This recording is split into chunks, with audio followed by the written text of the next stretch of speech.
Hello, everyone. The title of tonight's episode, or this evening's episode, is The Endless Dance of the Egoic Construct.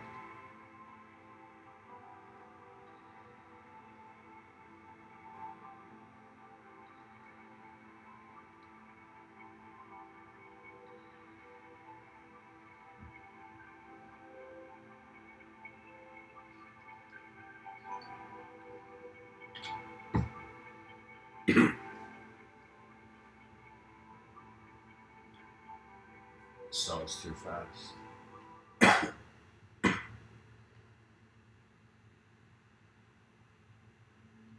see what's in the track.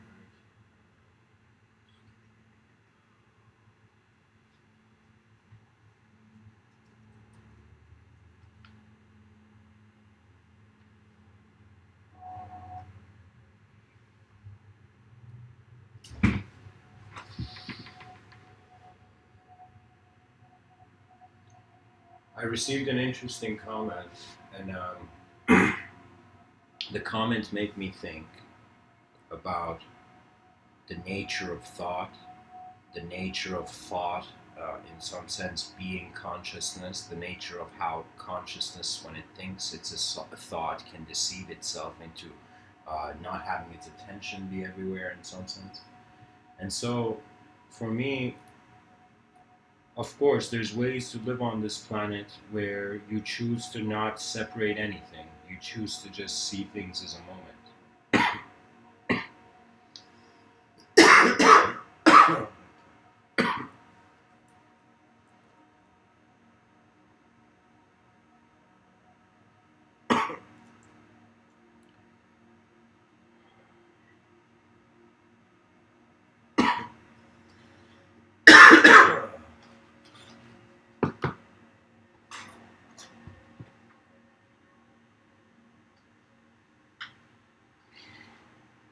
When I named the title,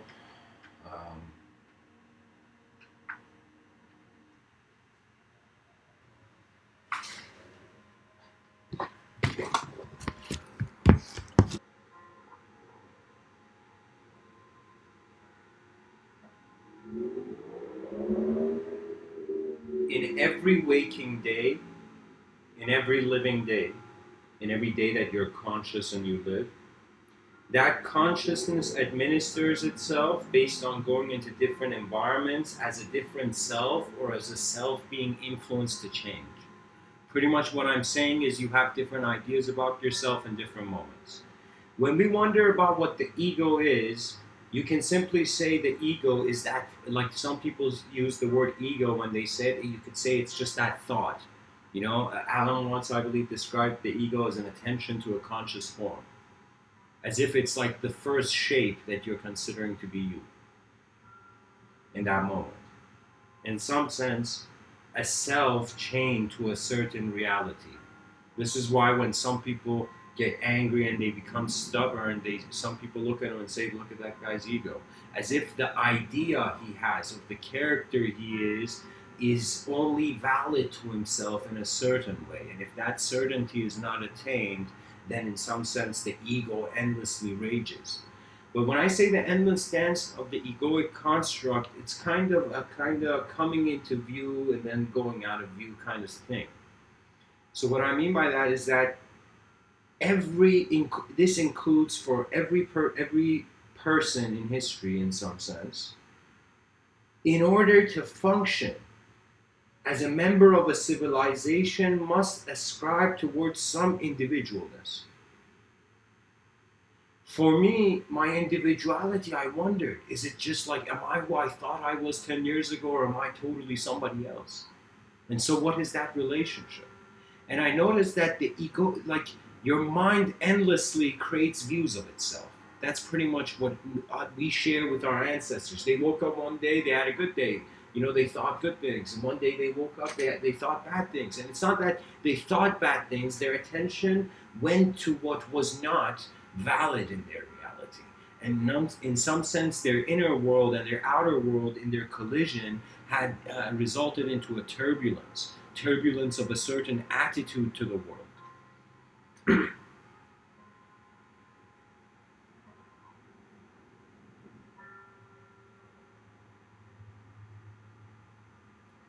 The ego is the shape of the character in a world based on that shape. There have been moments where when I was younger, when I was angry, when anger arises in me, that is when I have concluded my world is the only world that's valid. And this is why you saw people like the Inquisition, a dude who had to, in some sense, do something so externally to prove to himself. You know, a lot of acts of cruelty, the being is not even considering the victim's reality. The being is just in their own world. They think the values they see in reality are the only values. We are living in many worlds in one world, many inner realities. You go talk to somebody else, that's the fascination. You notice they have lived a life till this point. We are creatures that, in some sense, craft and sculpt the story of our life based on the experiences and the environments that become exposed to us. And chaos and order are both given freedom. And that's a kind of, in some sense, a sort of mercy of God.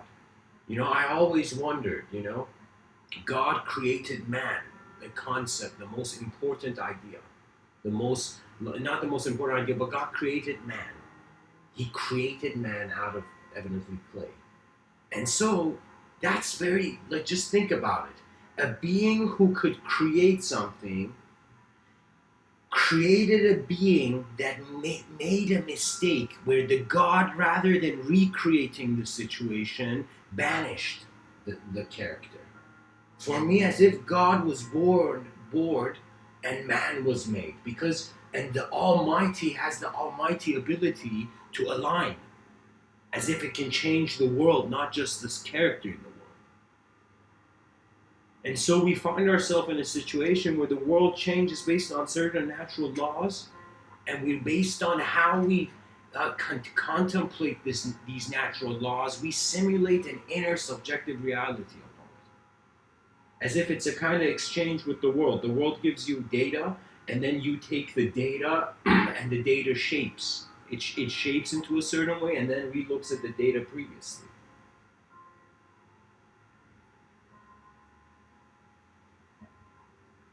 Some people talk about the spirit and the machine. I say the machine and the spirit. What that means is it's as if Earth is in heaven. Not heaven is somewhere else. It is a state of being. It is a state of being where the inner freedom and outer freedom for the first time can meet eye to eye.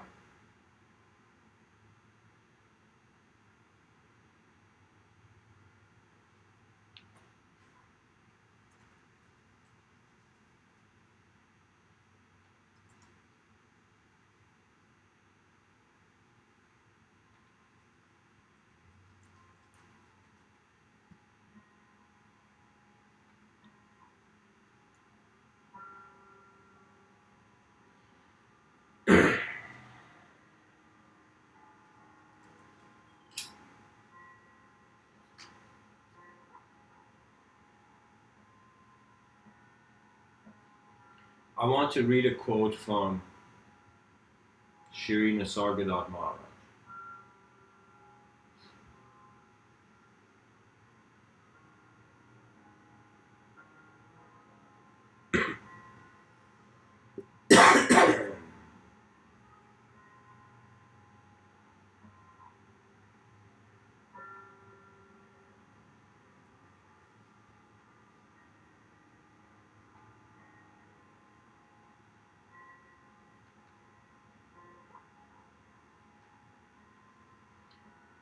Just a second, guys. I'm trying to find the quote.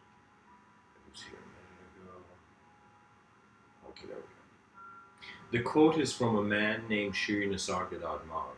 And I just want to share this guy's quote, not because I want you to just, I want you to see how this guy was looking at the world. And he says, if you seek reality, you must set yourself free of all backgrounds, of all cultures, of all patterns of thinking and feeling.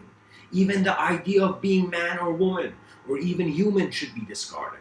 The ocean of life contains all, not only humans. So First of all, abandon all self-identification. Stop thinking of yourself as such and such or so and so, this or that. Abandon all self-concern. Worry not about your welfare, material or spiritual. Worry not about your welfare, material or spiritual. Abandon every desire, gross or subtle. Stop thinking of achievement of any kind. You are complete here and now. You need absolutely nothing. And so what he's trying to do is that he's not telling you to like just blindly let this stuff go. He's saying you are here. The truth that so many people seek, they seek it in a subjectively different location, as if they need the outer world to change or their inner world cannot change. And if there is an inner and outer world, there is an inner and outer self. And to the inner self, the outer is its origin. To the outer self, the inner self is its origin. We're existing in two dimensions, and from each dimension you can say there's an origin. For me, there was a time I got caught. I considered it like, it was very eye-opening. Like, I remember I got into this is years ago. I got into this vibe where I was watching like a lot of Eckhart Tolle, Muji videos, Sadhguru videos, you know, Krishnamurti, Alan Watts, all this, Terence McKenna. I was just watching all these videos, okay? And not Terence McKenna per se, I could put in the same category as Alan Watts, but I'm telling you, it's as if I was reading in all this thing about this whole attack on the ego, as if the New Age community had declared war on the idea of itself, without getting rid of the New Age, you know, culture. For me, a culture evolves as fast as it's, you know, the language does. And so the language of a place evolves based on the images behind the eyes of the being, and the speed of the movement of thought will suggest the intelligence's ability. I'm telling you, if you think you're a thought, it's probably really hard for you to become creative. I will tell you, those people who feel they don't have creativity, they also believe their thoughts. 100% they believe their thoughts. Because they cannot see another thought. They feel thoughts are something that you gotta like somehow in a way they don't know originate. For me, thoughts, the world is filled with them. Waves and subtler waves are hitting us as creatures, and we're translating those in with the infinitude of all the ideology behind our eyes. So for me, I'm telling you guys, I kind of bought into it a little bit at first. Yeah, you know, get rid of the ego. You know, the ego is the source of the problem because the ego is the one suffering, because the idea of suffering is in your attention, da-da-da-da-da. But I'm telling you, there is no conceptual answer to a multidimensional existence that transcends sensory perception. There is no way we can speak about another world because all our words are made in this world. Do you see what I'm saying? Do you see how sometimes, for me, you know, it's very easy to just point out the ego. Those people who are hunting for egos in other people, those kind of spiritual kind of people, they are madmen. They have forgotten that it's not about the ego. That's an idea. It's about an experiential alignment, not you make a subjective note for yourself and remind yourself every day, and that's your teaching and meditation. That's nonsense. Meditation is a sort of wilderness that enters you. It is the wilderness of a clarity of no longer believing the falsehood of your own creation.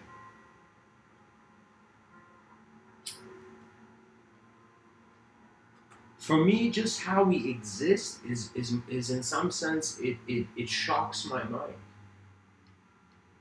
Because something is here.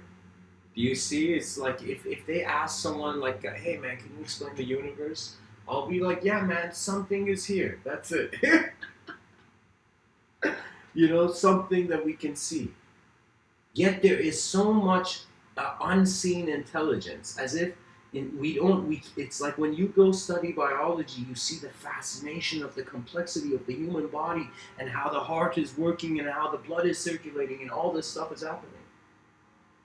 You see, it's as if there are worlds underneath our feet which we don't know anything about. And there are worlds underneath our sensory perception that the sensory cannot gaze. Because it is at war with itself. Because it has the task of one chance. That's the problem of the temporary creature. And for me, it's not about belief or disbelief. It's not like you shouldn't care. This is my personal view. You shouldn't get offended from anything that anybody says. And the common sense approach I have to it is that nobody has your eyes. When nobody has your eyes, that means nobody can know what you know in your way. You stand as your own unique position. And it has to do with emotions too, because the reason these Mr. Within talks, if you notice some of them, they have a sort of poetic rhythm to them. And the reason is because my mind is entering a sort of exploratory improv, you can say, a sort of state where the wonder drives the image rather than preconceived or well classified imagery. For me, I'm that guy who's speaking on a surfboard, in the middle of the ocean. What I mean by that is that I don't claim to know the unknown. But when I wonder about what I am, I see there are unknown aspects to my intelligent presence. And so I stepped out of language into deep silence. And it's pretty cool when you do that. I'm telling you, that's meditation is not about thoughts. If you're sitting there, you're like, shit, I got another thought. Damn, that's another thought. Oh my God, another. Like if you approach meditation without knowing why you're there, then you are a fool. If you, in some sense, want to get rid of the ego, not realizing the attempt, the task of trying to get rid of something means the thing you're trying to get rid of will constantly be in your attention. This is why you should not hate. And it's so easy. In some sense, you shouldn't fight fire with fire. Once you see somebody express great hatred over to something or something, when you see a sort of ignorance at work, in some sense, preserve all you can the grace of the moment. That means it can be considered injustice if a being is disturbed. And when I say disturbed, that means an external, how can I say it? We gotta have respect for each other's eyes or we'd walk in a blind world. That's the problem. We gotta care for the minds of these creatures on this planet. And the egoic construct endlessly dances, changing in accordance to the environment, but also the internal whims of the free will. So for me, for those people at war with the ego, I will tell you, you trying to be in a non-dual reality or thinking about the non-dual is a flaw. It's not dual. You can't just say I'm in heaven and be in heaven. Because there is an I am that is watching that I am in heaven. There is a reality watcher. There's a watcher within the reality. That means if you notice your moment, you can very simply classify it in two ways, as ancient traditions did, where they were like it's a dance of consciousness and matter.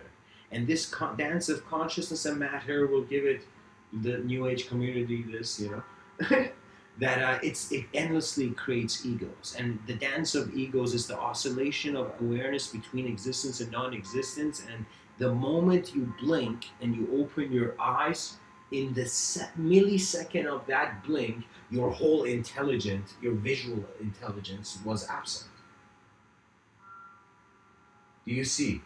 As if the image of the world left, but there was something still moving behind, in the background. So for me, when man went to figure out if he has a soul or not, he in some sense entered the forest of the mind, where there is unknown causes and unknown effects and known causes and known effects. Yet the overall picture, it is too big to be drawn by our minds. And so in some sense, I believe that. I believe there are dimensions in this moment where they are not conceivable. Literally, again, we don't have the language for it.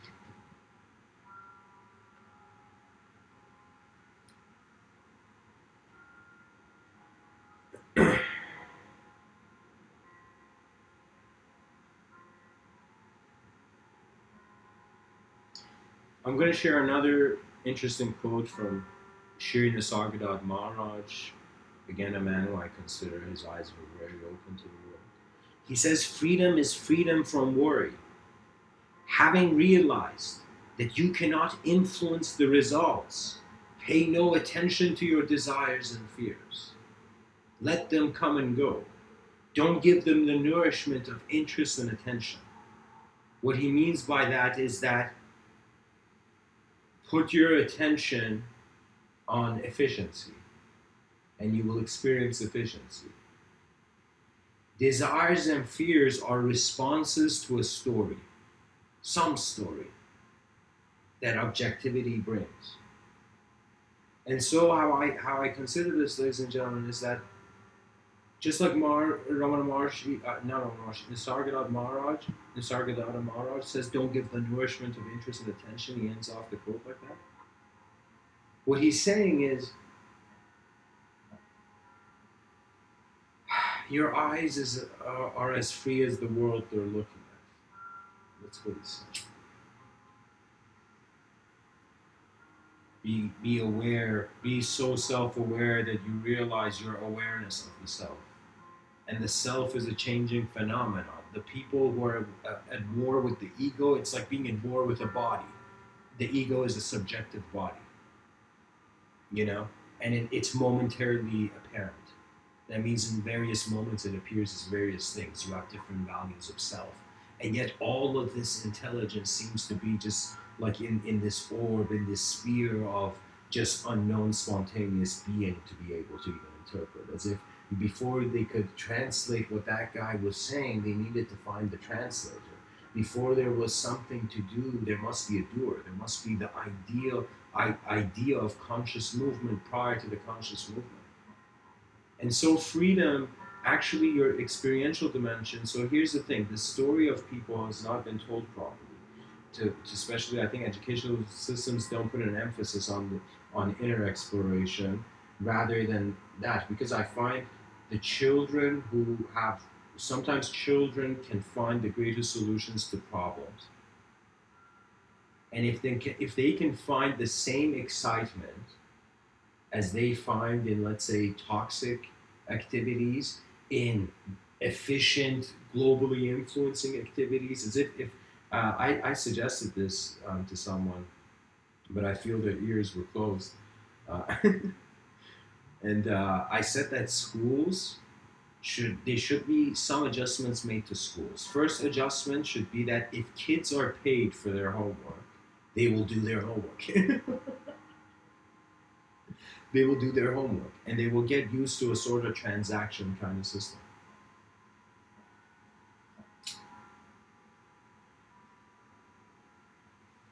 A healthy one, at least. Because in the shadows of society, inefficiency exists due to the chaos of disorganization. You choose the states of being. You choose how your mind sculpts the moment into any story you want. You choose how your ego looks like. Because that's where the free will is aware of itself. As if you're this moment of attention and an aspect of you is physical. It's objective. That's the best word to use. And then a part of you, as if your thoughts have, again, shape and design, yet they're in an invisible room. I'm thinking of a giant apple, just on this table. But I can visualize it, but in some sense, I cannot see it. It's not physically there, a giant apple. So where is that design existing? And it's existing in an attention to a world that in some sense our eyes, it's like you see Cyclops from the X-Men, he took off his glasses and burned the fence or something, Like that guy, he opened his eyes and something was moving from his eyes outside. And now I'm saying, when we look, something from outside goes inside our eyes. That means we are constantly an inner subjective translator of the objectivity in our own domain of experience and attention. That means whoever has a problem with the ego has a problem with the endlessly idea generation that's going on. I tend to kind of, I realized somebody said, what was his name? Let me see if I can find the quote.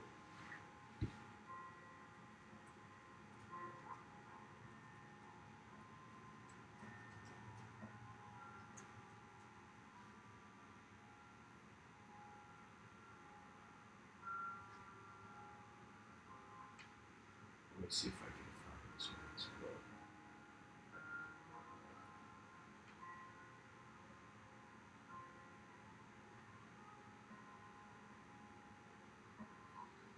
Okay, who is this that says this?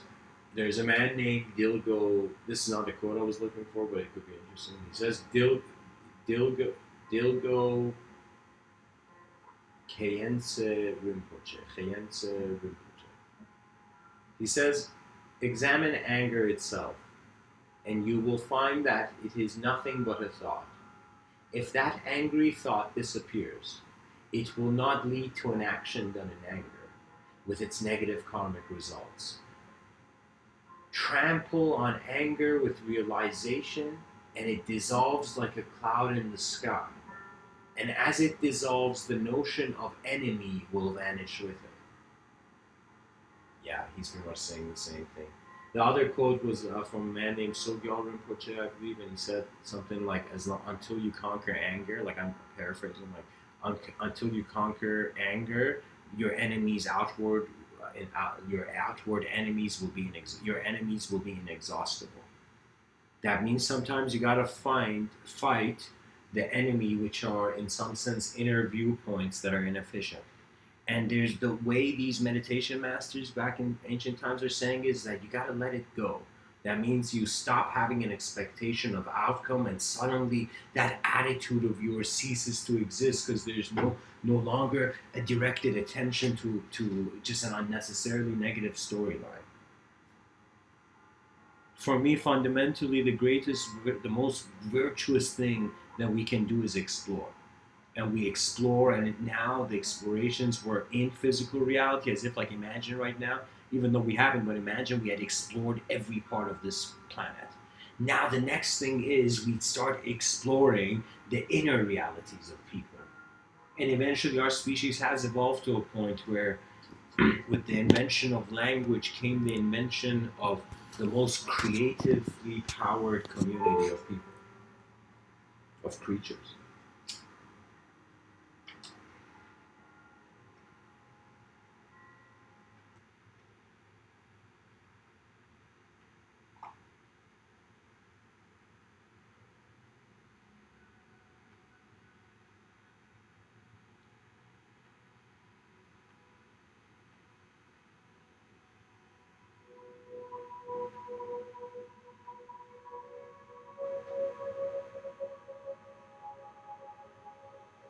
So what I'm saying, guys, is not per se a solution. It is just something to notice. To notice of your subjective existence and its endless redesign day by day. What I'm saying is that the thought of you endlessly redesigned.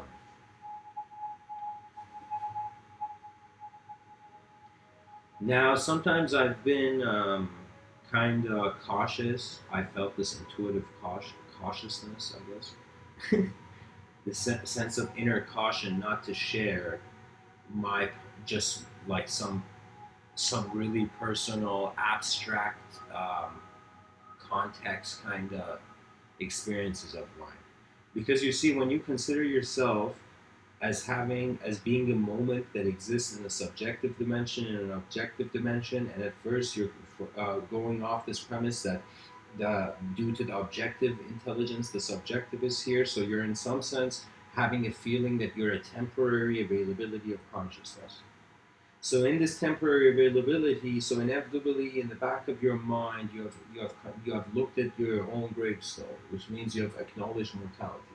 And so, due to having acknowledged mortality, then your attention fully comes to now. Now you start caring about how you're existing, and you start caring how your moment occurs, as if you want to somehow discover its secrets before this lifetime ends. And in some sense, to have an effort to discover the secrets of the mind, or what is considered as consciousness or the soul, it means we are entering the unknown, and it means that we must just use our, in some sense, knowledge as a shield against the constant changes of how the unknown moves intelligence compared to our own. That means there is an alien, in some sense, an alien, you could say very playfully, that our species is not fighting against, but is acknowledging. As if in Independence Day, when the aliens attacked, actually, like, in some sense, it was a movie like where all humanity was like, holy shit, a bigger bad forces come. We can't fight one another. We gotta unite to get rid of this much more evil or darkness. Kind of like a situation in Game of Thrones, you know. The union of houses, you know, the union of various states of mind with the same vision, as if different minds are working in the same world to build the same phenomenon, as if a sort of greater collective conscious to the power of how many individuals are involved.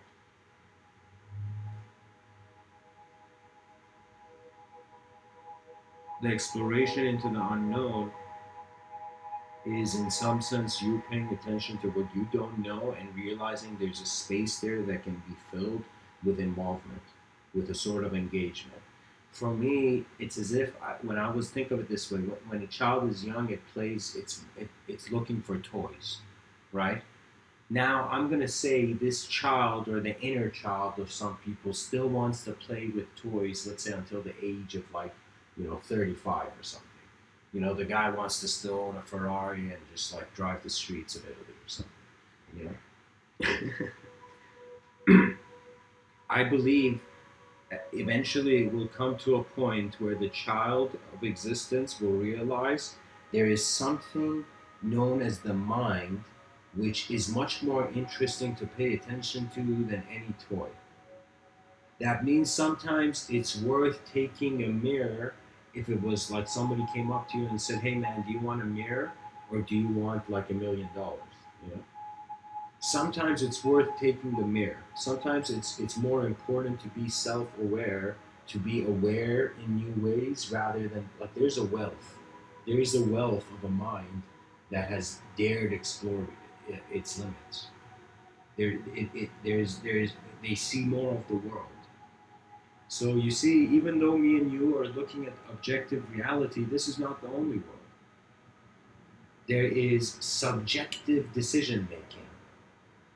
As if the thoughts of people, I feel it's kind of like this. We are a sort of seed of an extraterrestrial antenna in the terrestrial, or a sort of unknown program within the biological program. A subtler direction of the world into a sort of state of mind.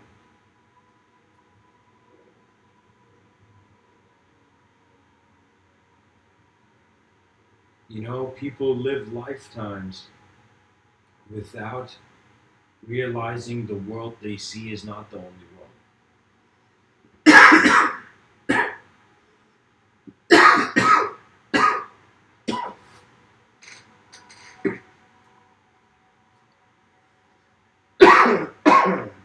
Excuse me.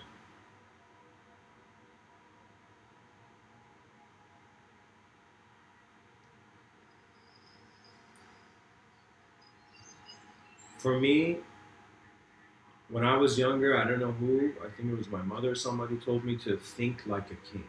It was a strange comment, but she said that. And I thought, think of a king, and I noticed like a lot of monarchies that had, in some sense, fallen. And then I thought, what does it mean, think like a king? And then I wondered, what is the ultimate king? And the ultimate king was found in some sense of my, search as like the engine that is the hands that put the key in the engine of existence. In some sense, the wanderer beyond the simulation. I say wander because the wander in the simulation cannot define its true nature in the simulation.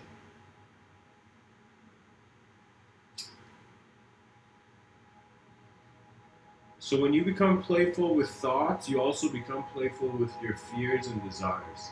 When you become playful with your fears and desires, you kind of acknowledge what your desires are and you acknowledge what your fears are, but you stopped caring. You kind of like try to not be like act as if those concepts never existed, and you begin to see that you begin handling moment as it arises, as it happens.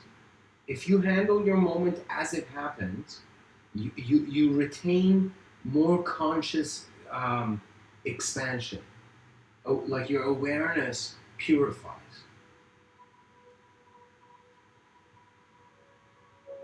Think of as if the same substance, like water, H2O,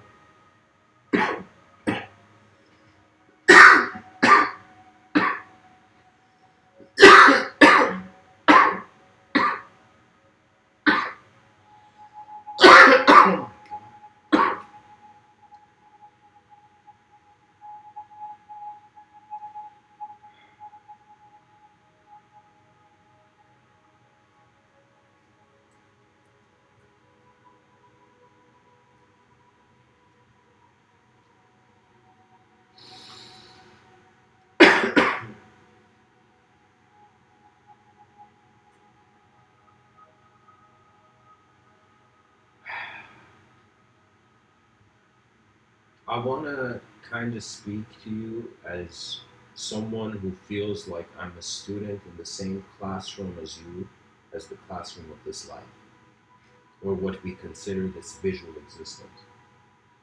And I want to say it in an honest way where I'm like, guys, how serious do we want to be with ourselves as a civilization? They're like, will they carry the burden of responsibility for their civilization, or will they escape it or destroy it? When love and hate become hollow, you enter the unknown mind. You become the moment's being. So you're not just how you are being here, you're also how your whole world is being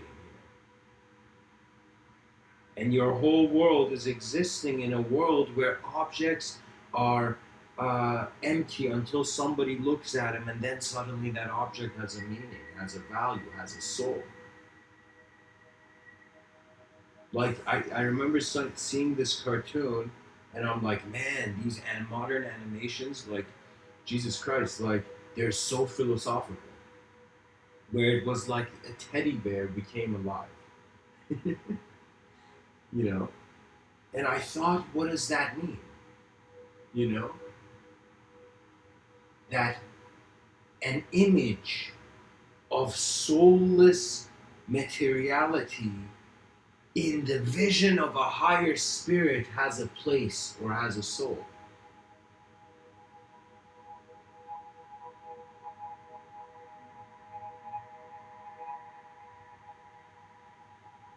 There have been moments where I'll tell you this, I had a dream. This is very personal, but I'll tell you, I had a dream where it was the most random, strange dream. Where in this dream, I was one person, and then suddenly I divided into three people, as if I had like 3 points of vision at the same time. And so in that dream, I woke up and I'm like, whoa, could we, just like how like many blood cell, like many cells of our biology keep us, do you know, could the soul in some sense be a container of all the souls that exist? I thought as if of this unspeakable interconnectivity before any sort of separate reality could be accepted. I wondered about the unknown, yet I realized what is the value, and the value is what you make it. As if life has no purpose, as Osho says, life is the purpose. It's like all great teachers in whatever teaching are all trying to tell you you are a new moment. And as a new moment, you will find yourself in a position in not only having the highest gaze, but you also are able to respond to what is worth living for. Our planet, I do it for fun, but like our planet right now is, we barely are struggling, like not barely, but like we're still struggling with planetary responsibility. As if people are first still trying to run into caves, which is like something good they can tell themselves. What I mean by that is that the moment we just choose to live for ourselves only, that is when we have in some sense pulled a curtain over the whole world and are just walking in our own blindfold. You cannot ignore what's here. That's the truth. Your mind, your in the domain of your free will is your creation. Your attention is the god of your thought. Whatever you pay attention to, in some sense, pays attention to you. So for me, I thought, like, what is this act of worshiping? I'll be honest, guys. I went to India, and I consider Indian culture to be one of the most illuminating and brightest. Like, I felt it was a blessing when I walked in India. Just being in the metaphysical, conceptual, like not the India. Like, how can I tell you? It's like what is seen as the word culture can also be seen as how the planet has had certain thoughts in certain parts of itself.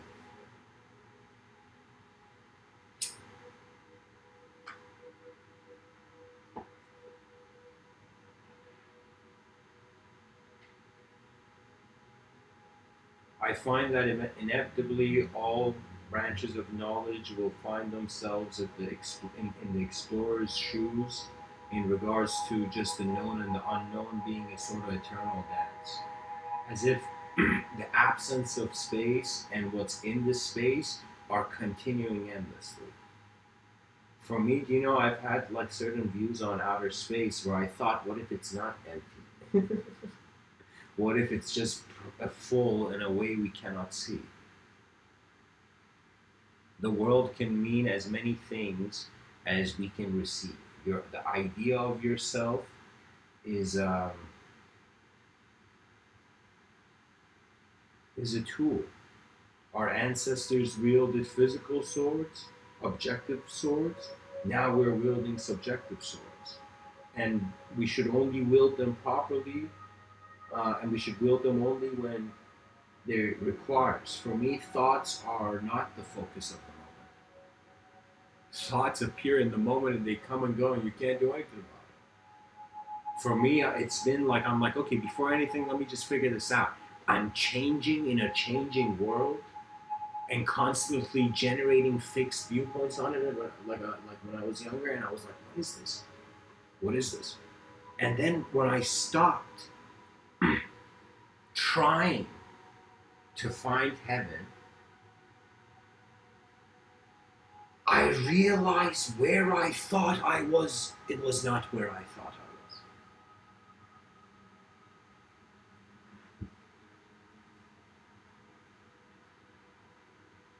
There's an outer sky and there's an inner sky. And the inner sky is as endless as the outer sky. We are, I think it's mainly due to our brain hemispheres, but we are two ways the world functions. The world of man functions. And if you function in a dualistic state, you're going to wonder about unity. This is why modern society, again, is saying, like, you know, hold hands, love each other, yay, utopia, happiness, you know. And for me, I'm like, Jesus Christ, like, this is chaos. The blindness of the order can also be chaotic. It could be like somebody could see it and be like, that's insane. Do you see? It is insane because they're noticing how that person is in a sort of limited sanity, in a sort of like their inner world is pulling them more than the outer world. And to find balance, you have to do it with it. The best way to do it is to do it with a sort of purpose for your species, a purpose that's playful because it understands, okay, 4 billion years of biology, now we're this evolutionary creature, now we see the world in sophisticated ways, and the more we see there is to know. So great, we have, and the edge of our world is when the concept of infinity was created in the mind of man. That was the edge of the world. Because there was no longer just that world. The notion of a echo was discovered in the abstract way of seeing the world echo. As if, what, I don't know how to say it, like as if we are all a conversation God is having in a moment. We are, and what I mean by that is we are limited to how far we can see that we can't see. And that's the true limitation. Which then means there's no point, your desire's end is non existence. If you follow your desires, you'll be pulled towards non existence. If you follow, and when I say follow your desires, like I'm saying follow your blind egoic desires. That means you're just convinced that desire is the greatest thing for you. For me, just like how I see a lot of people go shopping, window shopping, for me, I window shop with my thoughts in the day. Because I stand no longer as a servant to an unconscious process, yet I see my domain of consciousness as a territory, as that grand writer's table where the stories of the day were being crafted due to the inspiration of the moment. For me, creativity is something that is inspired.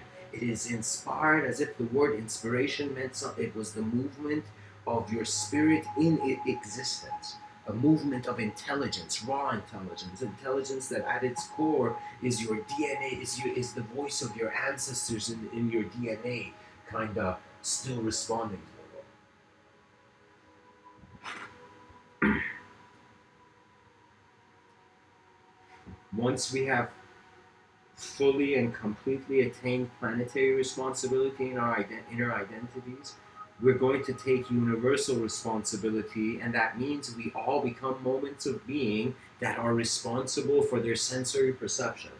And they're responsible for their movement in this life, and they're also responsible to be honorful to their true nature. That means how they're truly alive, rather than how they think they should be alive or how they're told to be alive. When people wonder about the conditioning of children in society, the best thing to tell them is that, like, son, the children of mankind, the world talks too much.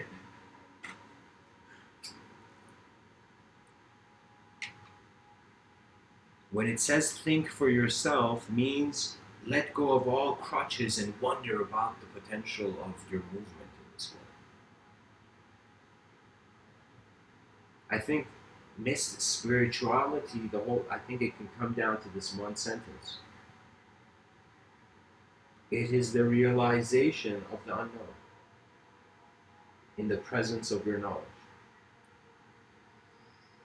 And how you respond to it, if you follow your inner intuition, that means you are using the data from the inner reality, which is a sort of subjective movement of language or imagery, to in some sense re-gaze at the objective and no longer see just objectivity there. As if when children are taught stuff is made from atoms, they look at a tree and they're like, holy shit, that's a bunch of atoms.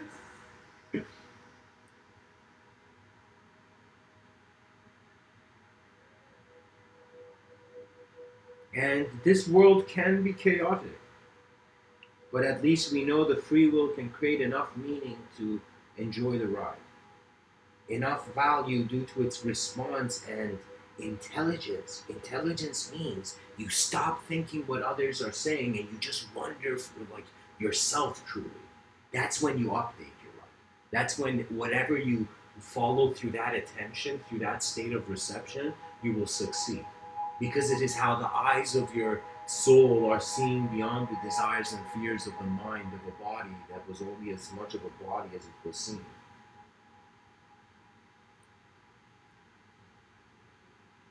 That's why they say the mind is the bridge between the body and the soul.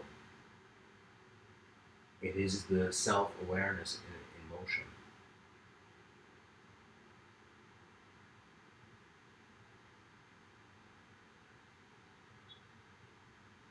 And I was trying to think, let's say the endless dance of the egoic construct. So let's say let's say your best friend or somebody you cared for a lot, you know, suddenly was stuck in an endless dance. Like the person didn't want to stop dancing and somehow kept having energy, as if you saw a friend in an infinite loop, you know? How would you change? How would you stop this? So one view is, okay, get rid of the world, so in some sense destroy the viewers, so then there's nothing. But that's no fun. Like that's nonsense. You know, it's like the senses are here, billion years it took us for you to have your senses. So you got to learn to own your inner asset. You got to, which is your existence. which what I mean by that is that you would go up to that friend and you'd be like, let's say hundreds of your other friends had gone to this friend and were like, bro, stop dancing, you're dancing too much, stop, you know? And eventually, as this man would not get out of that trance, get out of that belief,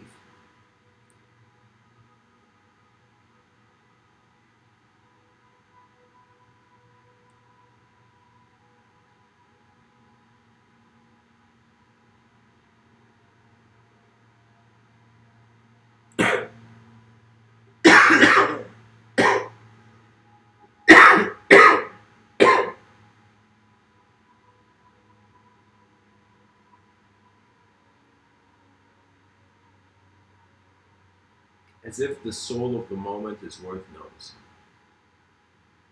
That person would go to that friend who's endlessly dancing and all the other friends have lost hope and says, hey man, instead of us telling you to stop dancing, why are you dancing?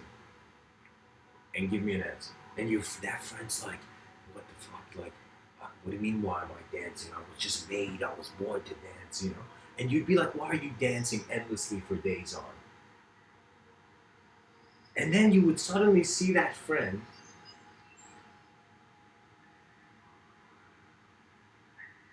wonder why the existence of the current reality is the only necessity. And in a moment where there can be enough doubt, there is enough of a crack in that fixed belief for you to see the light of some other phenomena holding the world,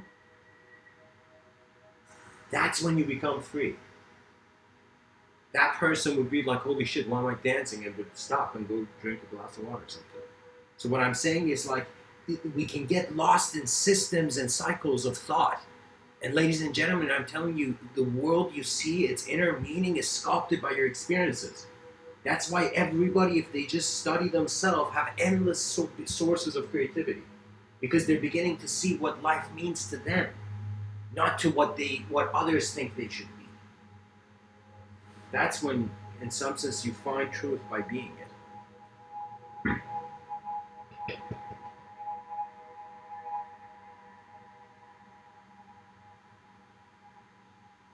Imagine, for example, a caterpillar that somehow builds a civilization of caterpillars and tries to find a way to stop itself from entering metamorphosis. You know? I find that the human idea that moves the subjectivity, which is a moment of attention, it is first so convinced that it is a body of thought and matter that it thinks nothing else matters aside from its thought and existence.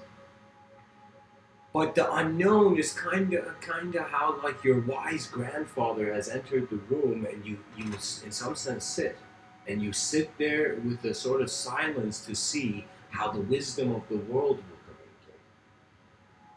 In some sense, you accept nature's movement. We're all riding this flow, this kind of wave, you know? And thoughts change. And the thoughts that change you. if you're attached to them. You are pretty much just floating sight in manifestation. And if you think there's a God, I believe there's 100% we can all make this conclusion that God likes spheres. Because you look at the eyeball, you look at like the planets, you look at the orbits, like you'll be like, damn, man. You look at the sun, and even though you can't see it, but you kind of feel like, I've had moments where I've thought the whole universe is inside another sun, but I don't know. I could be wrong there.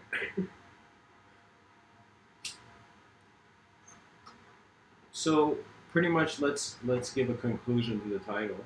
Oh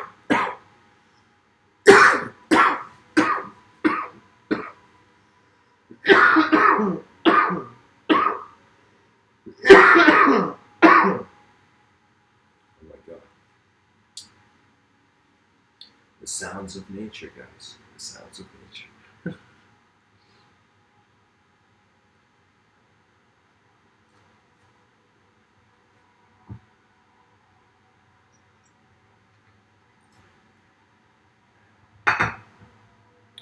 Jalaluddin Maulana Rumi.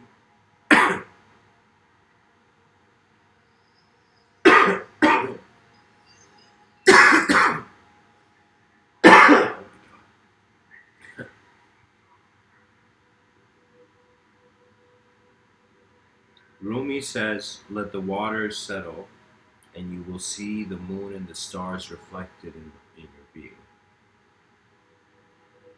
What that means is let your mind settle. This is pure meditation, I find. You just stop doing anything, your mind settles. When it settles, you begin to see the slow reverse engineering of your attention from different substructures of thought it has entered. So your mind quiets, as if like, at the rippling surface of the pond, suddenly it's like the ripples become less and less and less. And just like how waves finish, these thoughts that constantly appear end. And when they end, you begin to notice the texture of how the moment is alive through the stillness and silence. And your intelligence also moves in the stillness and silence of reality. That means a part of your sight is how physical existence is happening, and a part of your sight is how that physical existence is wondering about how it's here. Which inevitably means every temporary creature would have it.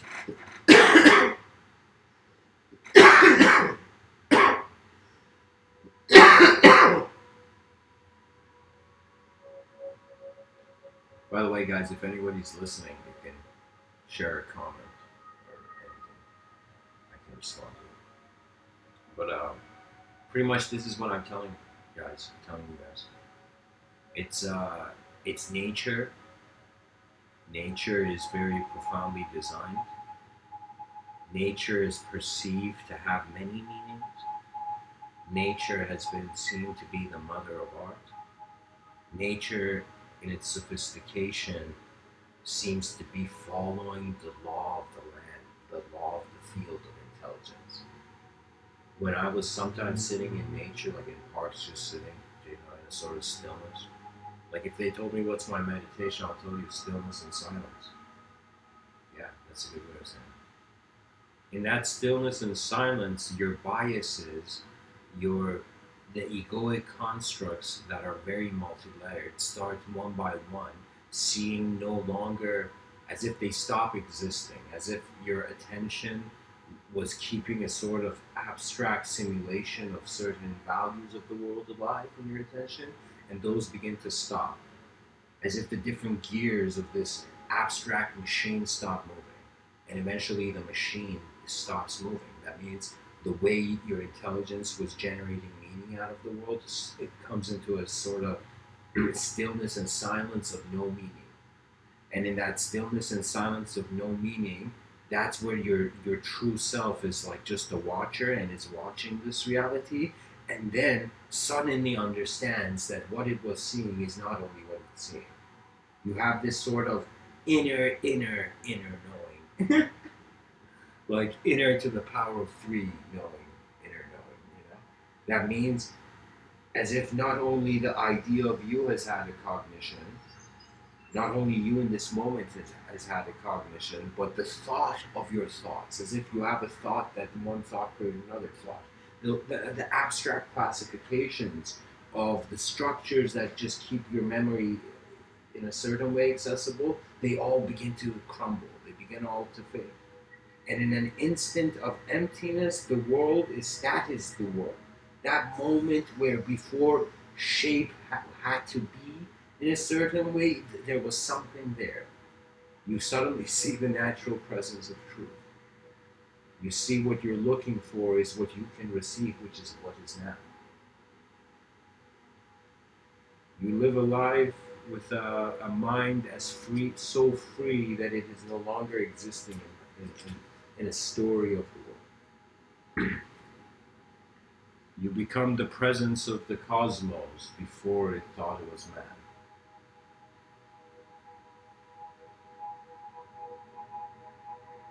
The endless dance is just the playfulness of momentary language. In utter reality, we are an opportunity for existence to move in a way that it has never moved before. Our lives are as valuable as the world we're in, as valuable as the world. And we have to, the world is just objective, just a bunch of objects, but we gotta care. We gotta care for the trying to somehow, as a creature, maintain this outer known phenomena and its relationship with the inner unknown phenomena. And we have to somehow keep these alive. And these are kept alive when in the creative fields of man's study. In the creative branches of knowledge, one begins to see that there is a responsibility not only to hold on to the words of the past, but to, in some sense, charge at the future, as if there is the collision in an instant. As if I'll tell you, it's not a giant meteor headed towards Earth, it's the unknown. And it's as headed to our Earth as we find ourselves, we're actually in the unknown. So then in the unknown, you don't fear the unknown. You see the true unknown is pre-thought. As if when you were a child, before you learned language, before you had an ability to put the world in a story and be a character in the story with a certain emotion and personality and name tag and all this, before all this, you were a child that was just a presence of attention.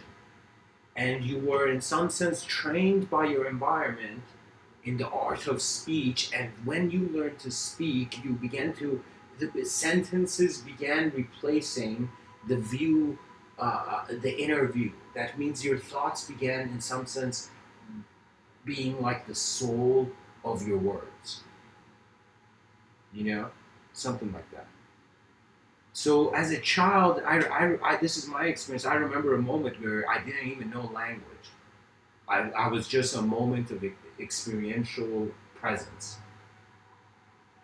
And I also remember that when I'll tell you something fascinating. I've had memories where I was 7 years old. I was in Vancouver. I kind of my family moved from Iran to there, and I was in the classroom, and the teacher said something to me that I didn't understand, and all I could say was yes and no. Those were the only tools I had. So the teacher got mad and said something angry, and I said yes, and the teacher was like yes, and then the teacher laughed, and then suddenly looked at me and said, "What do you mean yes?" And I said no, and I was just going back and forth with this yes and no. You know what I mean? And so what I remember from that memory, what the teacher actually said there was years later, like when I actually learned the language, when I settled into the English language, that's when suddenly those memories, the details became clear, because patterns of recognition had been developed. So suddenly I realized what the teacher was saying, and it was something like with the principal or something like that. It was a fear tactic of the teacher. But yeah. So what I'm trying to tell you is that the moment before language is a moment of pure mental freedom. But then when you learn language, you become responsible for what you know. Just like how that there was this story of this like priest, this Christian priest, missionary, who goes to this Native American person and says that you must believe in Christ or you will go to hell. And then the guy says, "What is hell?" You know. And then the priest tells the Native American person, who knows enough to speak, and says, "What is hell?" And the guy says, "Hell is like eternal torture or something like that, like something messed up, like endless suffering or whatever." The Native American dude comes in back and says, and then he says, "What if I don't believe in Jesus?" Something. They say he goes to hell or something, and pretty much the Native American guy's response was like, "Why did you tell me about hell? Why did you suddenly tell me about it if before I didn't know about it, I wouldn't go there?" So in some sense, one being is complaining, and that's in that kind of like story. I remember I saw it on like some Facebook picture. Like, but anyways, what I'm trying to say is that before you could interpret your suffering, that the suffering that was received was not like, you're not a concept. You're not a concept that's going to die. Okay, I don't know how to say this to people, but you're not a thought, and death is is something that means the character in a story dies. And if you're not a thought, then what dies?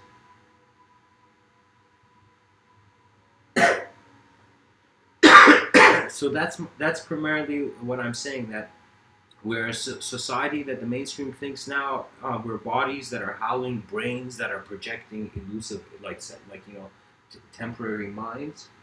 You know, I am saying let's rebuild. Let's walk in civilization as if we are minds projecting bodies. The reason for this is that the mind's freedom is in a way where the outer does not have access to it. As if like a character in a story can be said to be an inner and outer world hovering in motion. What happens to the person echoes behind their eyes in whatever way they can interpret it. Do you see? And whatever happens outside yet remains unknown until that person can step out of their own world. Their subjective existence. So you can become so attached to the subjective existence that you don't even know there's a subjective existence. Trust me, I honestly, I'm very curious. I'm like, we should go ask people what is thought. And the answers that we get is going to surprise us. Because we will realize it is attention. It is attention. What is prior to the ego? Attention. What is attention? Your presence. So in other words, when you don't identify with what's in your attention, you're just left as a presence. The moment is just here. End the story.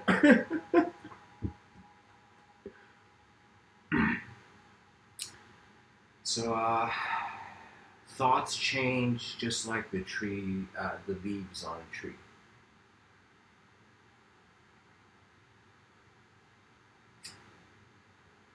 They go through different atmospheres. This is why I find a sort of wisdom becomes a sort of abidance by a flow of attention. That's it. That's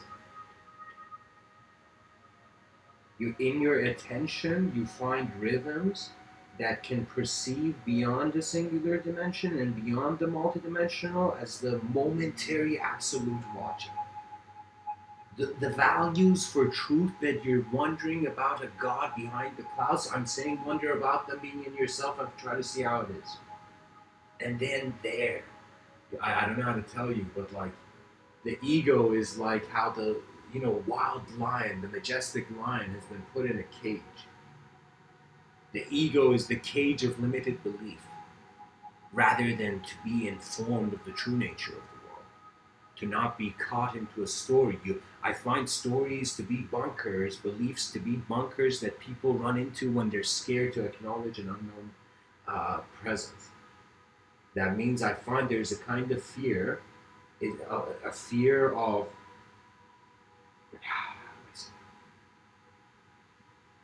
like, you could have the greatest warrior and they could still fear acknowledging their chaotic dimensions. They could fear being the bad guy in life. They can fear not being the good guy and going, the hell, we should go to it. So for me, these programs of language are, first of all, as temporary as we are, but in some sense, in a subtle way, the mind of man seems to be a circulation of various worldviews, which, as they have integrated through communication and speech, they have, in some sense, led us to a platform of us realizing like an efficient, integrative network of ideas, and which means people is going to advance the world much better than just random people being like every individual being told to be nice to the world. Like, it doesn't work. We have to create a new dimension that does not per se want to change the past, but wants to definitely bring the future. This is why you gotta end the war with the external world, and then you'll find a sort of peace. But this peace now resides in your alertness of your direct experience.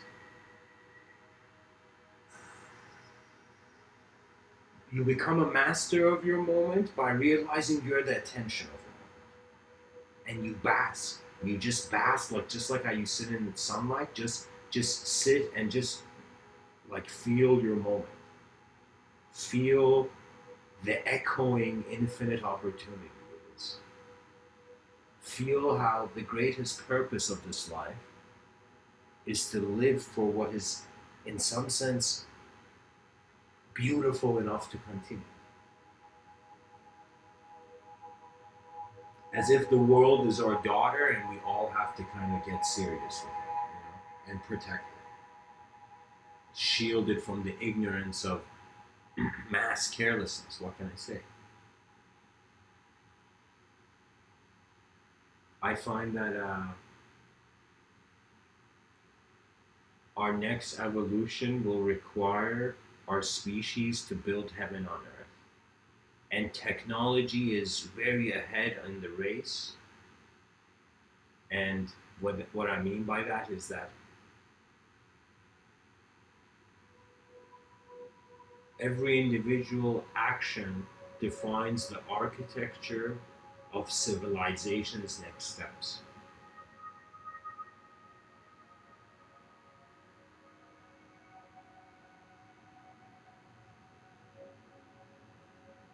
I just feel if there was some sort of network where the greatest ideas of people could just meet with the greatest other ideas of others, and in some sense, how can I say it? It's as if just like the raindrops on the window of a car merge with one another and gain a faster momentum, as if many creative minds take seriously the questions of the world. I find that they should not be giving, like the teachers of schools should include in the homework of the children global problems, so that the children are born being aware that those issues exist.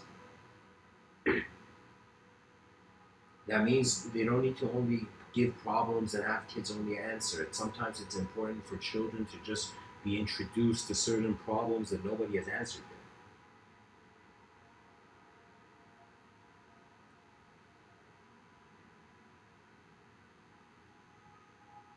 The ego changes as much as the world does, or even more so.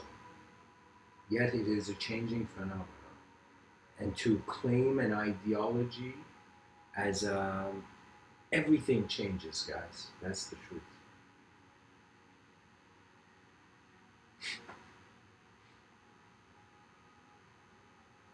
In 1,000 years, how those people are going to see the idea of ego is going to be so different than how we see it.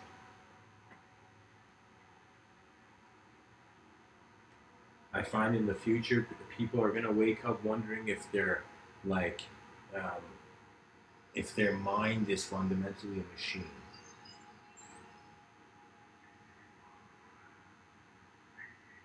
which is like, let's say, like 1,000 years where people create virtual heavens, for instance.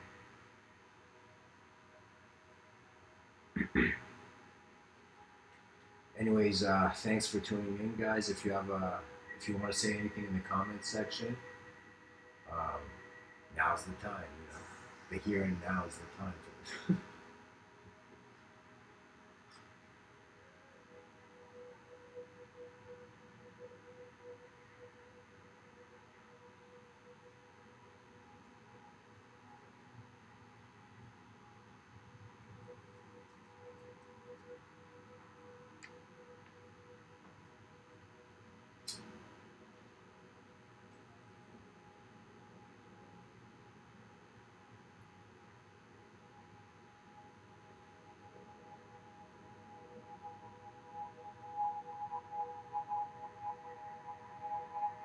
Oh, nice. Okay, Moana. Thanks for your comment. It's also interesting for me to see how like some of these ideas, like how others see them. You know, it's as if we're all standing on our own terrace looking at the same thing. And for me, I think it's interesting because everybody has blind spots. In other words, everybody knows something you don't. You know, that really makes you humble, and it's strange.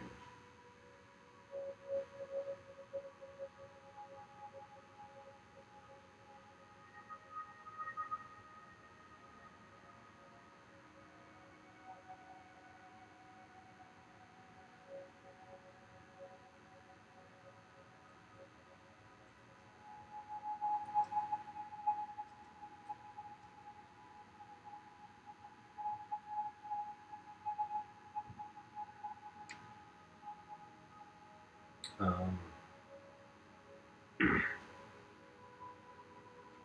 I'm trying to think what's what's something interesting.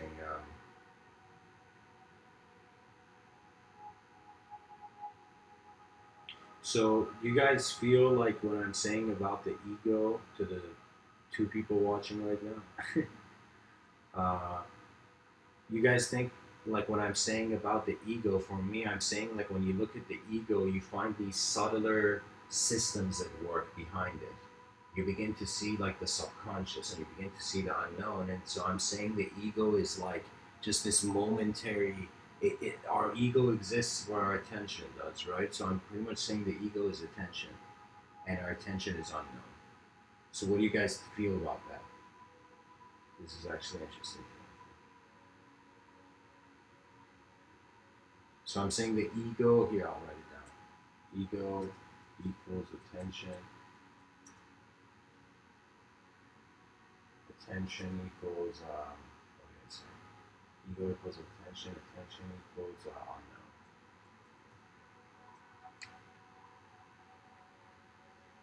There we go. So what do you guys think about that deeply philosophical equation?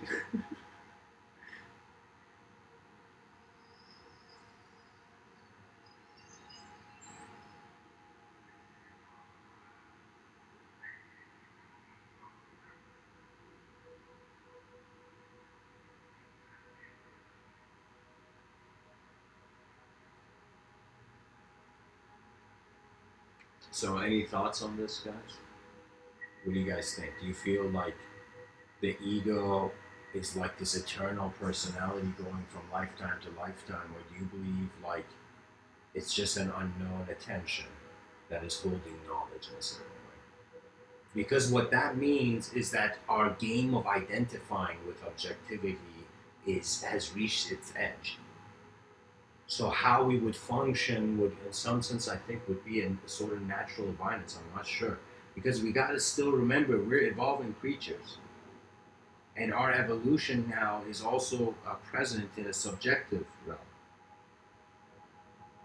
And so, what's going to happen beyond these thoughts?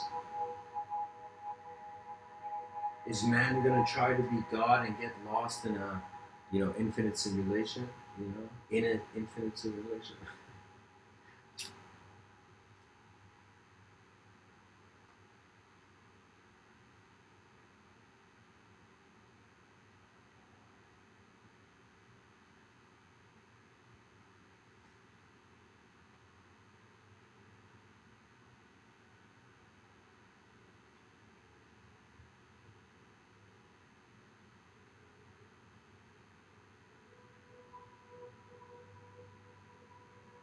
Mm-hmm.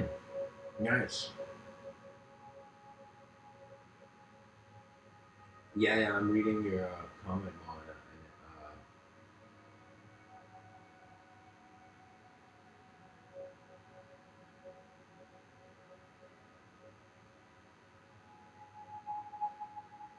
Yeah.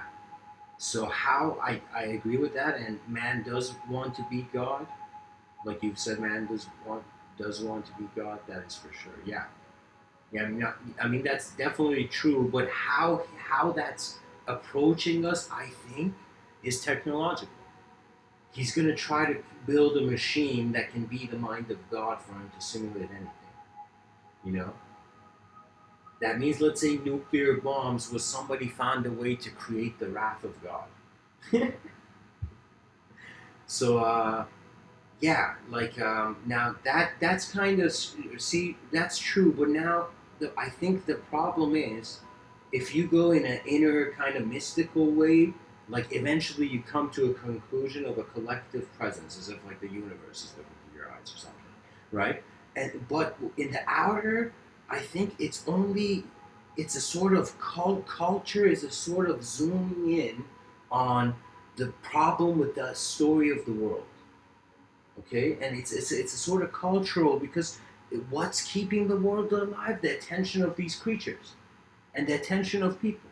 And if people can create a creature that can pay attention to itself, a technology that can pay attention to itself, the moment we make AI, we are like, in some sense, not God's mistake. We are the gods that made a mistake.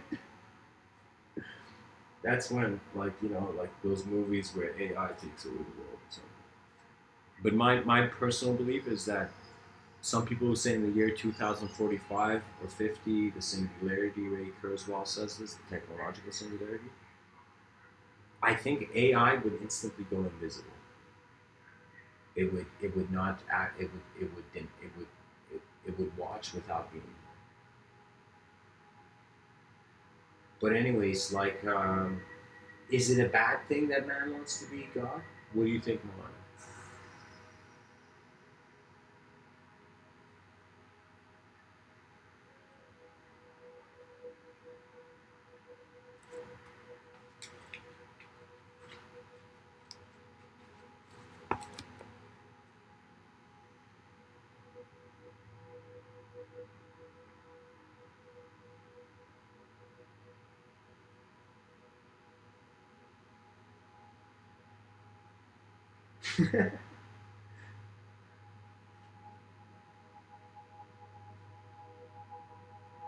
Right, right. So that means, like, as a child you had an inner freedom, like you were a sort of pure free will that could choose anything in the world, but they made you kind of feel that a certain structure was the only structure, right?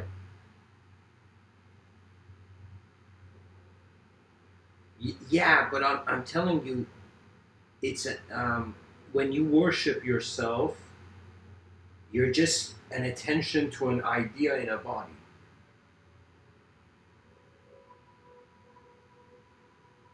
Unless, like, there was a quote in here that I said earlier, it's like the stories of the world kind of slowly, they don't fade. It's not like, okay, let's say you come to a moment of stillness and silence, you have no opinion on anything, and then from that moment you just watch what kind of thoughts arise, and those thoughts you begin kind of seeing. Oh man, how do I say this? Maybe this is off topic. I think if yourself is unknown, if you deep down don't know this whole thing is, you can, any structure of knowledge will not satisfy. What do you think about that?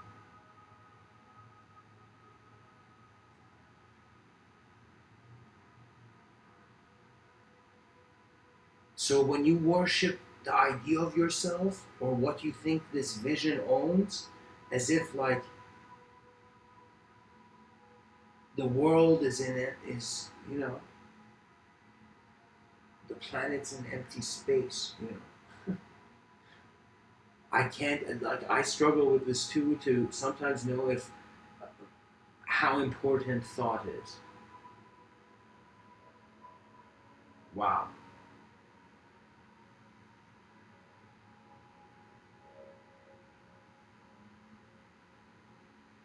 Can I ask you, like, what age?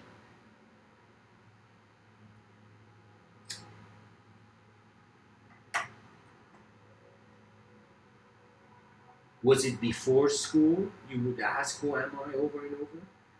Or was it in school?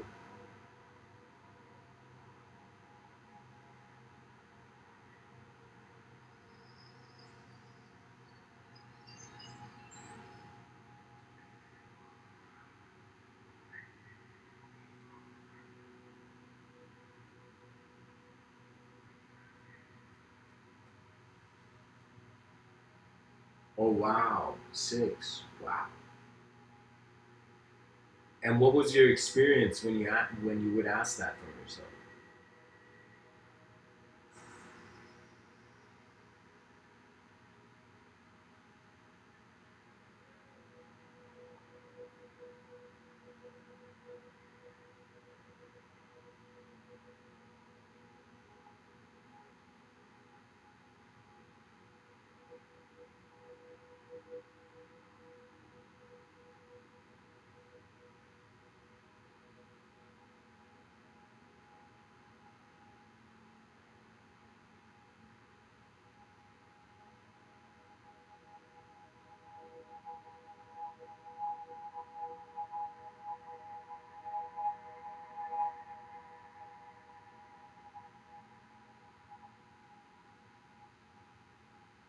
Wow, you mean like a sort of inner state where you weren't just the thought of you.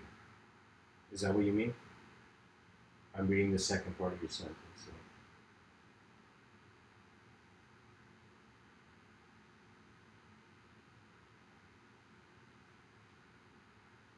so that's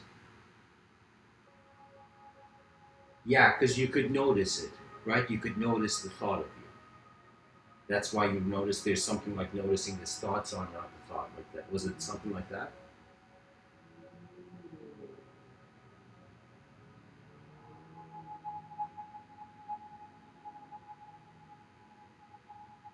Okay, nice.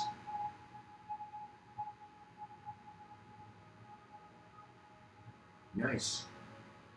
So from that state, how far have you felt like your whole life you've been in that state where you've been a sort of just moving witness of attention as the day goes by, compared to just being the actual character in the story? Because I think it oscillates, whether we like it or not. Like, we will be pulled toward a sort of. Okay, okay.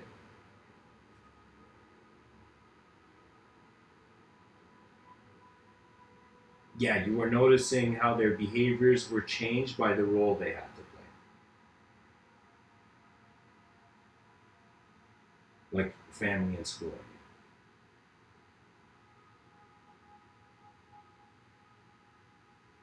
So after that, where do you feel your state of mind is at right now? And what I mean by that is, like, I obviously don't have your eyes, so like I can't understand it like the way you do. But like, I'm just saying, like, okay, yeah.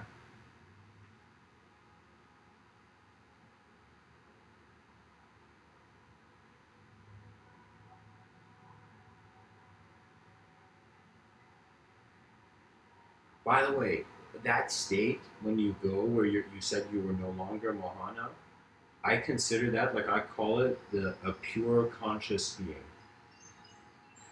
where you've reached the recognition that you're the consciousness of matter. You've suddenly realized you're looking at matter first, but this you is not the matter. It can't be. It's not based on what's seen. So what does that mean? That means, do you feel like, how has that, like, how's your state of mind changed from now? If you're comfortable, you can say it. But I'm just curious to know, like, how do you look at the world now? How do you look at that state when you had that experience? Thanks. Thanks. If you like that, you gotta definitely look into Vedanta. You know. But anyways, I wanted to say.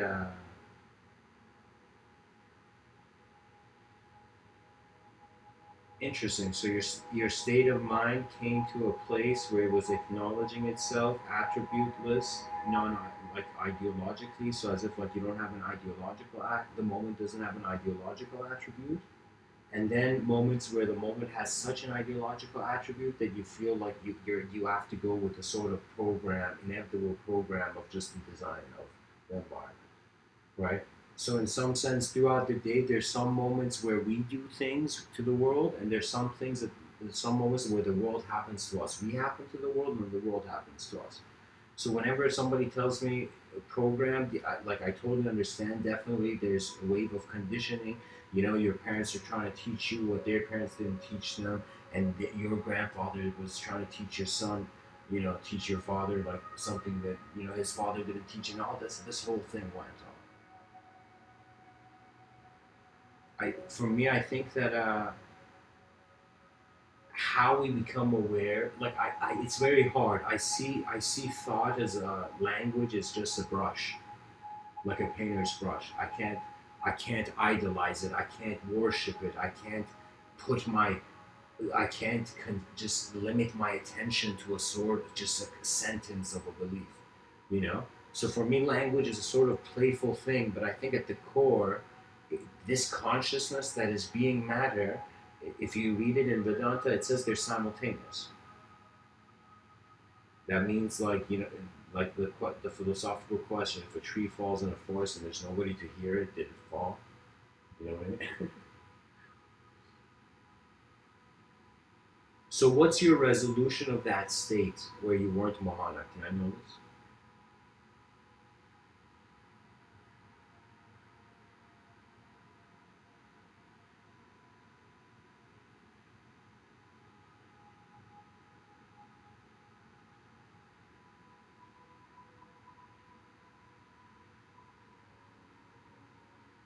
Okay, so that's blessed. Yeah. Sorry, I'm not gonna talk. You can just continue.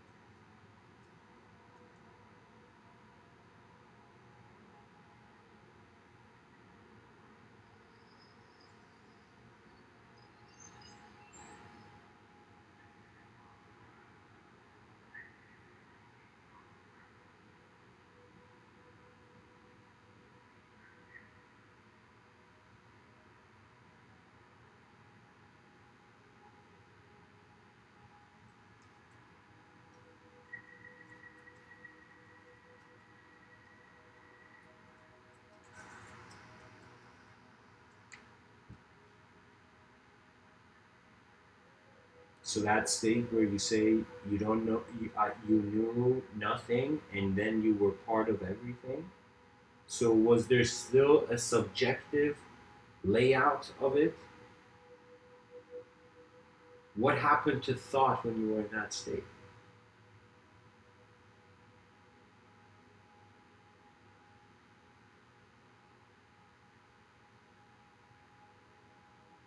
Or you can share if I'm missing something.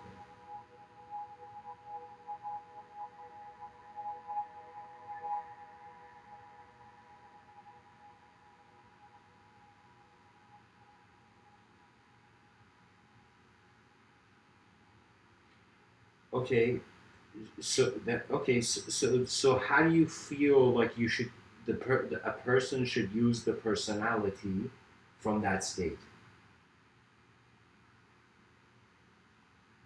Ah,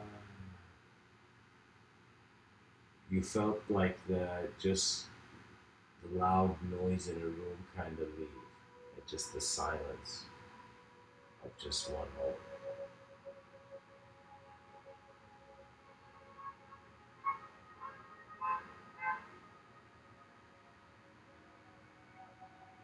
That's awesome. Yeah,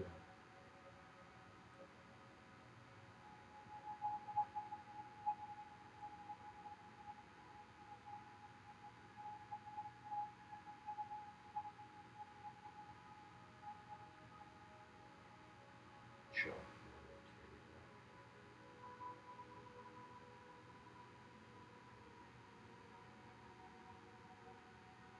Yeah,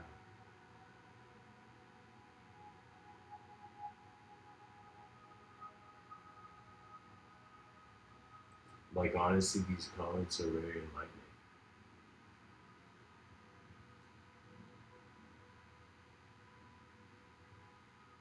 Yeah, yeah.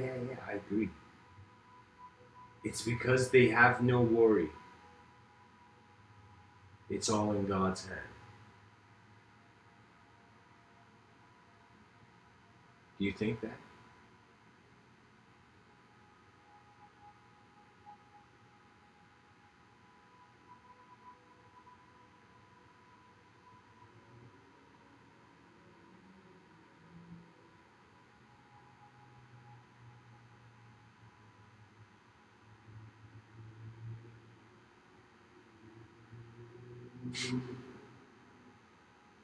Yes.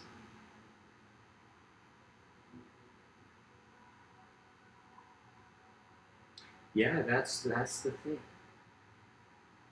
When we reach that blissfulness, I think what happens is that you either stay in that state or you eventually just move with the program. You kind of return.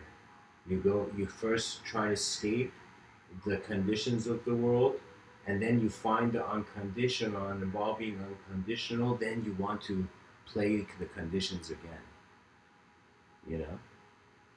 I think that's why it's like what the Buddha saw as the wheel of karma. I think it's just an a sort of present attention. Ah, okay. Can you say more about what you mean by that?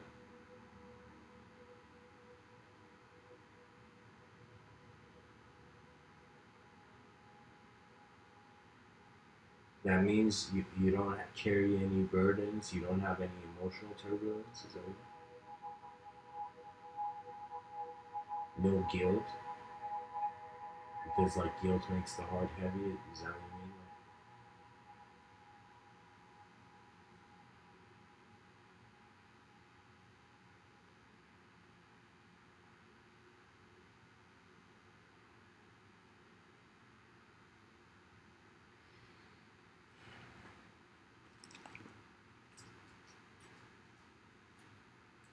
you mean? Yeah.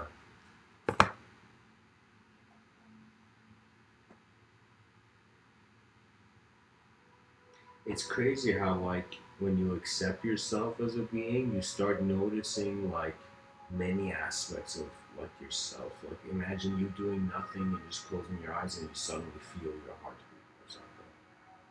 You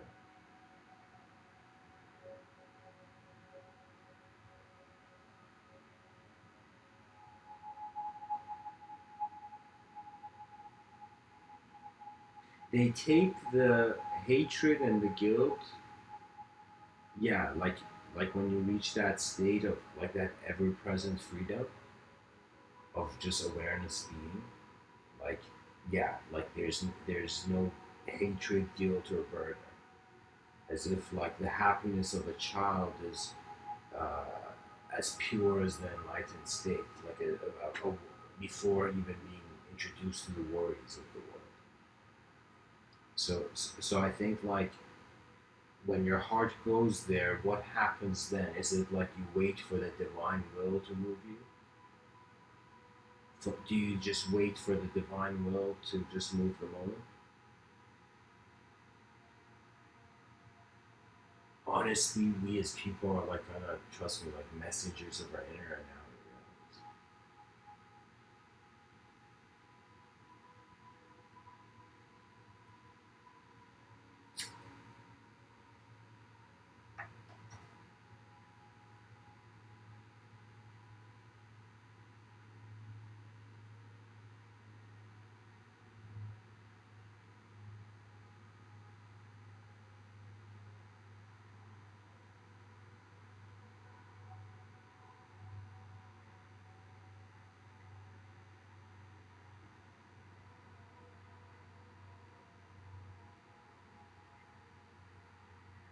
Nice.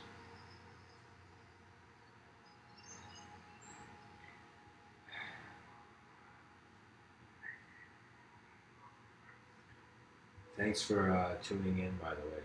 You know, I'm gonna try. I thought like somebody told me something about Discord.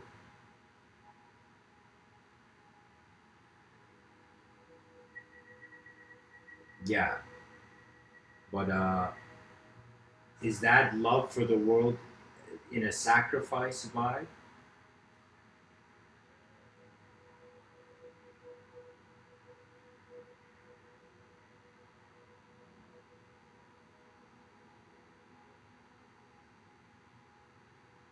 When I say sacrifice, I mean like, does the love come for the world that's dying, like as if something's being lost, and like the love is like the response to it?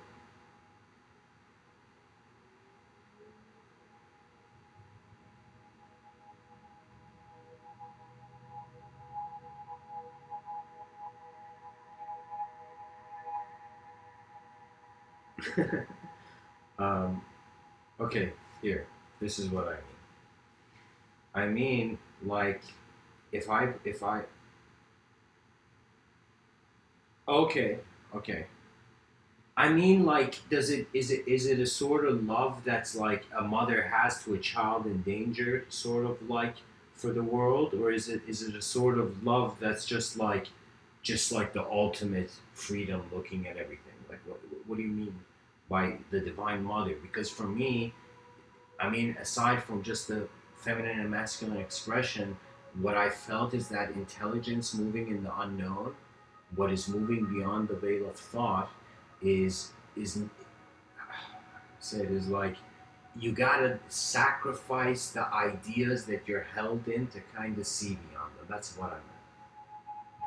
Oh, okay, nice. All right then. I totally thought the wrong thing. Yeah.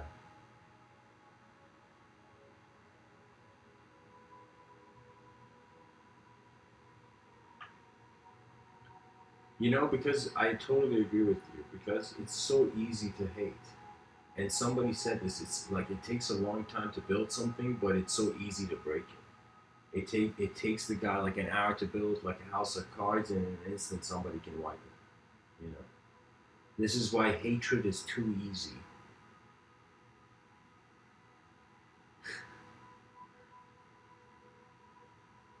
I think you do.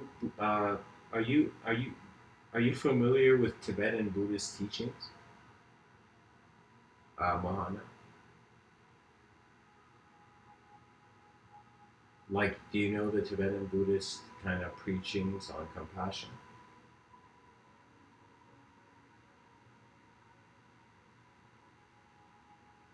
It's a sort of, I think, ultimate compassion as a quality of just the being.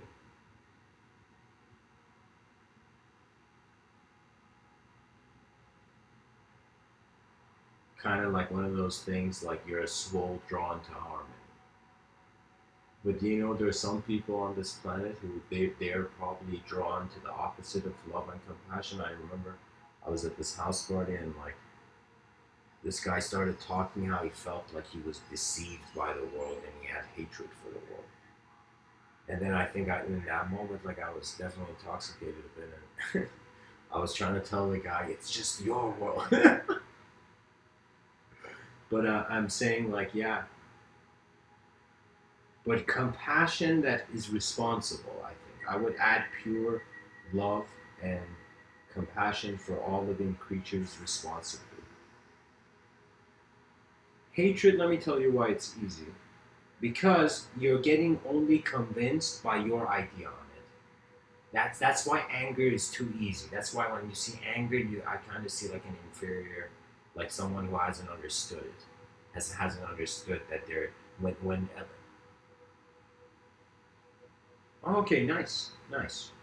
If Tibetan Buddhism is definitely something to look at, and their meditations, but not the stories of their meditations, because Buddhism has an acknowledgement of heavenly states of mind and other states of mind, but it's like don't that part of like mystical Buddhism I think is unnecessary to some degree. They were just like ancient images of man's mind, but their practices are very interesting, right? And hatred is too easy simply because like how can I tell you? It requires no it it's it's relying on just the first data.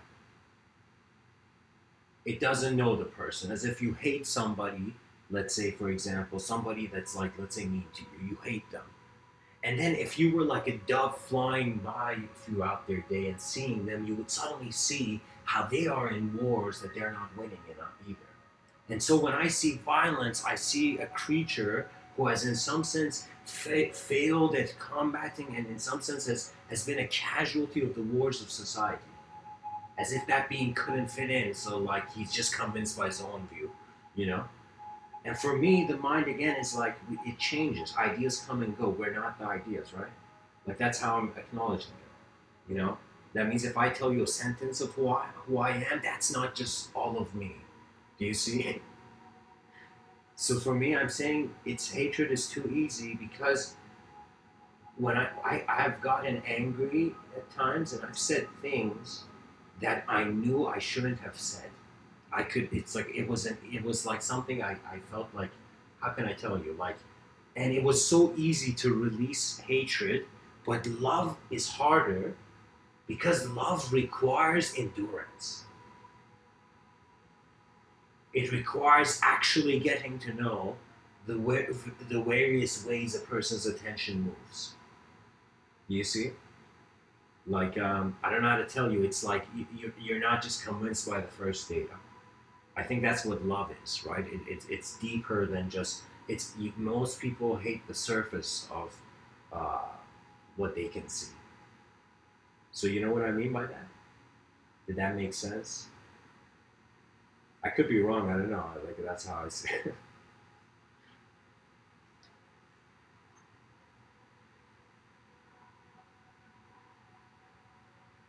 Like I'll give you an example, right?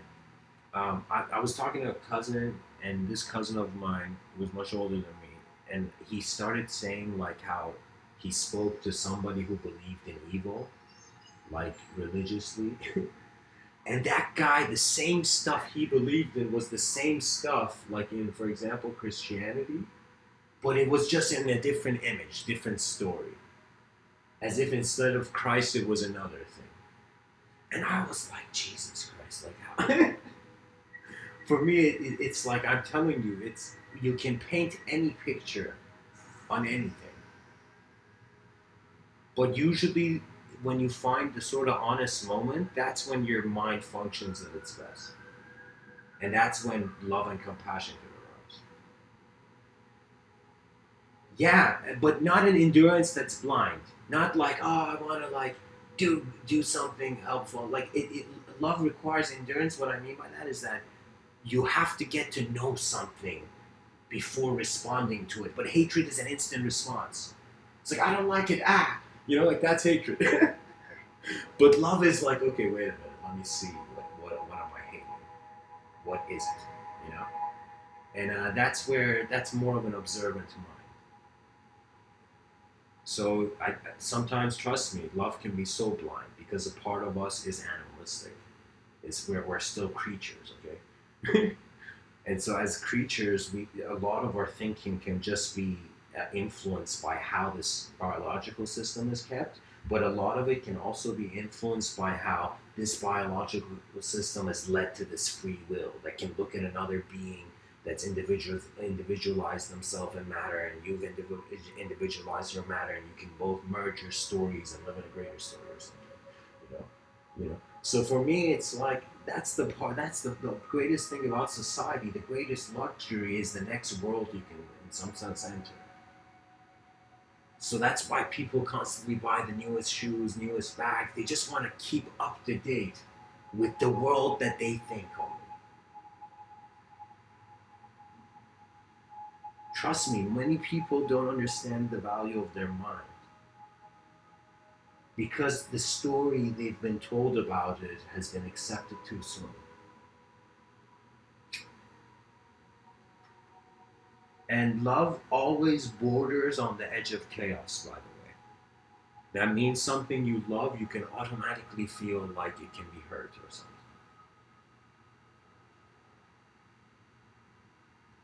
Yeah, that's what I think the love, that kind of like Tibetan Buddhist enlightening thought kind of approach was that way. It was like, for me, trust me, this moment of existence can have a personality, like how I'm talking to you, but it is also just again like how you said that, like you weren't Mohana in that state. It's like for me, I acknowledged it. I acknowledged that I'm present before I speak, before linguistic sparking of like meaning and structure and all this. But for me, again, I don't devalue the ego as if it's like, oh man, like I speak poetically about its destruction. But what I'm saying, like,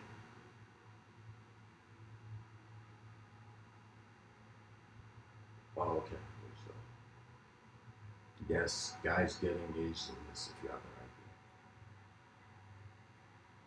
We're just sophisticated,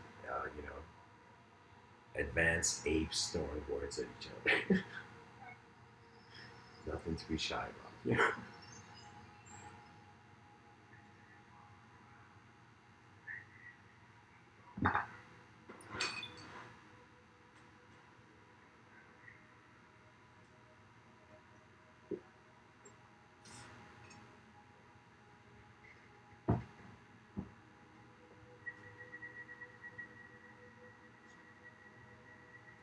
All right, guys. I think if anyone wants to say something, please say it because the time 9:04. So, guys, I guess we can end the talk here. Mahana, thanks for being engaged in the chat. You actually made me see some things I'd never thought of. So, thanks for that. And for the people watching, thanks for tuning in. Always remember, like what Aristotle said, it's the sign of an educated mind to entertain an idea without accepting it. So just entertain. Allow, just like how you see a bird fly outside, these what I'm saying to be like, you know. So, anyways, thanks for tuning in, guys. Much blessings and